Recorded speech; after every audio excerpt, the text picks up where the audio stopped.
Punya bambu petuk sama dengan punya jimat kekayaan, masa sih? Assalamualaikum warahmatullahi wabarakatuh. Sayang-sayangku, hari ini Nyai akan sedikit sharing tentang satu benda mistis. Ya sebenarnya mungkin sebagian dari teman-teman sudah banyak sering dengar yang namanya bambu petuk. Bambu petuk ini petuan, artinya ruas ketemu ruas, jadi nggak ada ruang kosong di antara satu ruas bambu dengan ruas lainnya, ya. Dan bambu petuk ini juga jarang ditemukan secara alami, gitu sayang. Ya, jadi ketika seseorang memang dia mau memiliki bambu petuk ini, itu tergantung rezekinya dia. Ya, kalau yang banyak beredar di pasaran itu banyak yang palsu sebenarnya ya. Tapi kalau yang asli, Nyai kasih tahu ciri-cirinya adalah di ruas bambu tersebut kalau malam seperti ada suara pasar atau suara banyak orang mengobrol, ya. Karena di situ seperti ada portal yang menghubungkan antara dunia manusia dengan dunia lelembut, ya.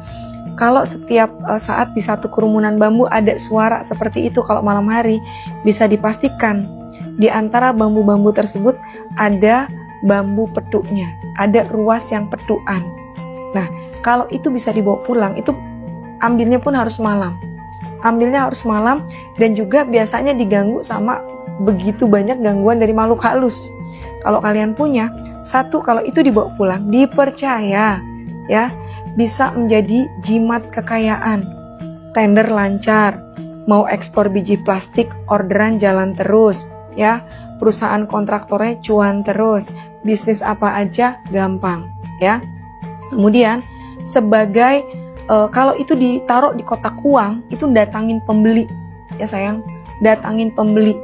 Kalau ditaruh di pajangan sebagai pajangan rumah, nggak cuma usaha yang moncer, tapi juga dia sebagai pagar gaib dari santet, teluh, guna-guna, kiriman jahat, makhluk tak kasat mata, suruhan dukun-dukun jahat pun ketolak sama si bambu petuk ini. Karena si bambu petuk ini sendiri menghubungkan ya sebagai portal ke alam lelembut juga. Jadi nanti mereka tarung tuh antara yang ada di bambu petuk dengan yang kiriman. Itu maksudnya, ya.